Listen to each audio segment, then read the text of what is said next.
बातमी बुलढाण्यातून आहे। उमेदवारांचे नातेवाईकच इथे पैसे वाटत असल्याचा व्हिडिओ व्हायरल झालाय। प्रभाग क्रमांक 10 मधील उमेदवारांचे नातेवाईक पैसे वाटत असल्याचा आरोप करण्यात आलाय। आता निवडणूक आयोग यावर काय कारवाई करणार याकडे लक्ष असेल।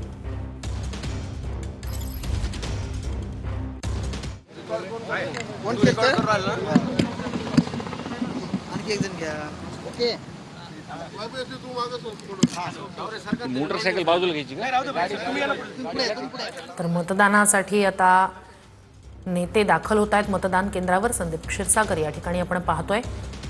बीडमधल्या लढतींकडे सुद्धा राज्याचं लक्ष लागलेलं आहे।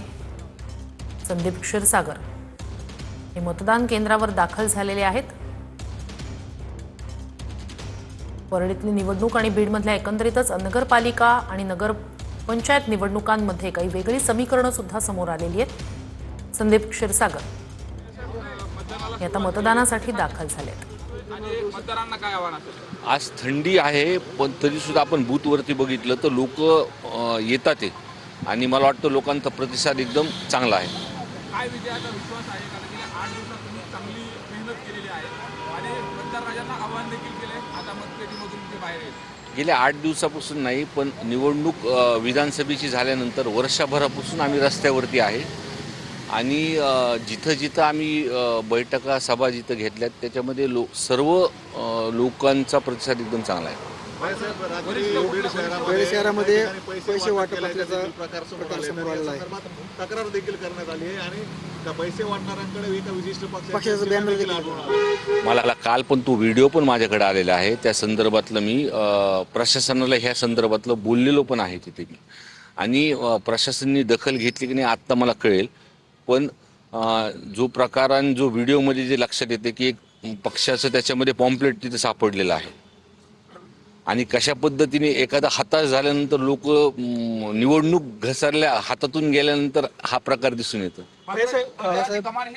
सांभाळलेली आहे। दुसऱ्या पक्षाचं जर मुख्यमंत्री उपमुख्यमंत्री बीडच्या मैदानात आले होते, आरोप प्रत्यारोप झाले, मात्र तुमच्या पक्षाचा कुठलाही वरिष्ठ पदाधिकारी नेता आला नाही, एकट्याने प्रचार सांभाळले। नाही मी एकटा नव्हतो, माझ्यासोबत लोक होते, सलीमभाई माझ्यासोबत होते, आमच्या पक्षाचे अध्यक्ष माझ्यासोबत होते आणि लोक सोबत असल्यावर काय आहे जर मला असं वाटतं त्यांचे लोक त्यांच्या अडचणीत आहेत म्हणून त्यांचे वरिष्ठ लोकांना त्यांनी वारंवार तिथं बोलवलं।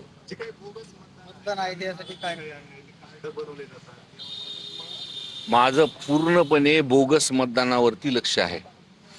ज्या कर्मचाऱ्यांनी ते जे मतदान जिल्ह्याभरातून जे काही गावातून बोगस मतदान त्याची यादी सुद्धा तयार आहे म्हणून माझी जे बोगस मतदार आहेत त्यांना विनंती आहे की तुम्ही काळजी घ्या। बीड शहरामध्ये येताना वैभव नाईकांनी आरोप केला एकनाथ शिंदेवरती की ते सिंधुदुर्गात गेल्याच्या नंतर त्यांनी बॅगांमध्ये पैसे आणले नाही ते काही बघितलं नाही। त्यांनी आरोप केला की सगळ्यांची प्रतिष्ठा या निवडणुकीमध्ये लागलेली आहे। काय विश्वास असणार याला? आमची प्रतिष्ठा नाही ही सर्वसामान्य लोकांची प्रतिष्ठा आहे। भैया आपण जर बघितलं तर आपण नगरपालिकेचे अनेक निवडणूक बघितले पण ह्या निवडणुकांना मुख्यमंत्र्यांनी सभा घेतली शेवटची।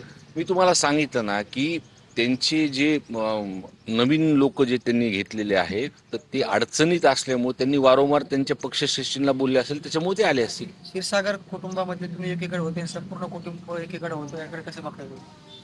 तुम्ही वारंवार हाच प्रश्न विचारतात पण आता प्रत्येक निवडणुकीमध्ये उत्तर लोक देतात। भैया साहेब आपण जर पाहिलं तर बीडच्या निवडणूक प्रचारामध्ये विकासाच्या प्रश्नाबरोबर क्षीरसागर मुक्त नगरपालिका असं सगळं पक्षाकडून ठरवण्यात आलं होतं। काय नेमकं कारण आहे क्षीरसागर मुक्त नारा? मला वाटतं मी लहानपणापासून बघतो 20-25 वर्षापासून हाच नारा चालतो पण क्षीरसागर असेल जो काम करेल तो टिकेल। थँक्यू भैया, थँक्यू भैया, भैया लावायचं आहे।